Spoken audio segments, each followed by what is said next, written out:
2014 وتائسة لماوي أمن صالوة تائسة كبسر يعني هاتوا طبعا جمالي خشكو برازي كان من لكردستان لباكور جماليان بين 150,000 كسبون جمالي أواني كأزاد كلاون 135,806 كسب وأواني كنوتجاوزي كان كردستان هان 120,330 كسب جمالي شهيدة كان تائسة أم دقيقة إمتيارين 5,000 شهيدة جمالي أيتام بيلاي كان بيباو كان بيلاي كباو 2,545 جمالي قوملا كان هشتاوسي مقبرة جماعية قوملا جمالي ناجين أزاد وكان لو قوملا كان بيستنوك سدنها جمالي شهيدية كان شطوها الشهيدين هيا جمالي أو برازي ديانا من كتشون بودن ويوال لما ويقولوا صارا 120,000 كسر جمالي مخططين أواني كفرين ياون 6,400 كسر لجن أواني كفرين ياون 6,200 كسر لبياو 2,800 كسر لشطنا كسر عفو أواني كانت دستي داعش شي ببارك كرن داون شي دوزراون لدون شي آزاد كراون همو يان 6,500 كسر لجن 1,200 لبياو 630 لمن دالي كيج 1,066 لمن دالي كور نوصلهم فنجاحهم أما كي ويدا أما بلد تكنولوجيا لسدي دستيكا همو أزارين كلم سدايا بدأتي لملة كردا جوازي شنو كاوية وآزادي لسبيري شار بوتي شار كرداري شار كرنتريشتا وكا مروباتي بيتو تكنولوجيا وخوشويستي لسد أم حاجة بجي وكالي مجوية أم حاجة كين ببهشتي ندبي كين بجهنم ندبو مروبكان شكا مروب يجا لسد أم دنيا أجي وقت جياش أو قراتيا كان هي كبلي لأسمان أجت عسمان وجسها العزة منتو أو كسور جنب بيروحها لذا بعد شيء نلاقيه ميوان مولزة كان من خاطو بجي شكاري مجدد كينا لما هو بيزدقيا سريدا قراءتنا كشتي ميغان حوالات كن اگر روزه که استادا ایرون همه هاتنه گلها افشبوی من الخکی گران بوهایا هر چار پرجه دنیا و عالم دی هکا ایشا جواکا ازدی هکا انسان نمرو غی راستین قلب بجن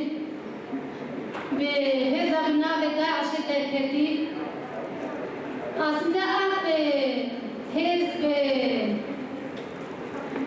بدسلطانی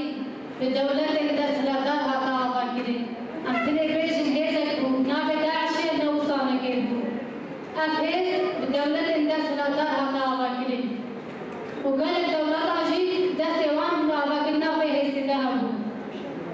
تایبتی دولت آتر و دولت آتر رو رخوال ده آقا گرنا داعش ده لوري باب ليزي وحتى نهارك الفيش ده تو سوري منين وليزي برجع بيشتي دنيا عليه إنعام جواك جري إزدي وقت جواك إزدي بسايا فكر فلسفة يا ري براكو بسايا وان روجي زحمتا هزن هبكي يجسان يبكي يبجي هاتن وبفكر فلسفة يا ري براكو دست جناي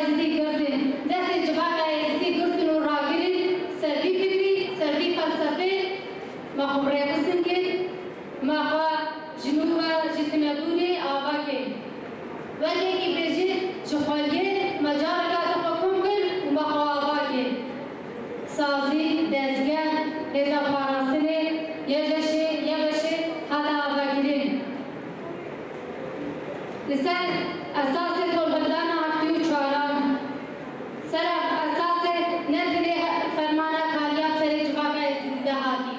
اما حساب هفتی و چهار فرمانه اش دشمن اش دولت اندسرادار اش دولت دست داین دشمن دست داین داعشی اما جيب بپرسید ايه باشوری کردستان هیا سر رای او ایما رختمان هیا دیلی هیا بلان دستوتکی نتویی ابی همون بپاریزی با آراسته راست ببین ولنا او بيجي ابي روح جن اكتيف به وقاوم برقابه او بو ايما زور جرينجا برسكينه كويه لو اول كردستان بهمان شي وبسايل شورشكي كان بشورشي جن ناس راوا لوي بوهرتني ذهنيتي هزار صاله بنا قدر دامراوا بنا غير بوغوريني او ذهنيته لسر اساسي سيستمك ديمقراطي مسائل مشان جنان لوي او دستو تدوريه دبي اما بروح ديار بباريزي وقت دستوتي إيمي جنان أموي كل كردستانيا أمو لرجالاتي كردستان هنگاو برو آزادي دنده بغيدان شورشي جنجيان آزادي هو دستوتكي قوريا إيدي هنگاو برو باشروان نانري لرجالاتي كردستان ولسران سري إيران أمو جنان وكجان أفغانستان إلهام ورقرن لو تلكوشانا جنانو آزادی خوازانی جهان الهام ودرنو دلیلتی اویا بس قدام بحزاران جنی انترناسیونال امرو ایمل اوروبا دیامینی بشهیدایا ولیانه بیننا حرکتی او حرکت کلیه و تکوشانی جنانی کل لبن هندی اخند بگه بس کتایه کبله ایمو جنی کل خواه دستوتی گورینا او دستوت گوریا لانجامی تکوشان و قربانیتی زور گورا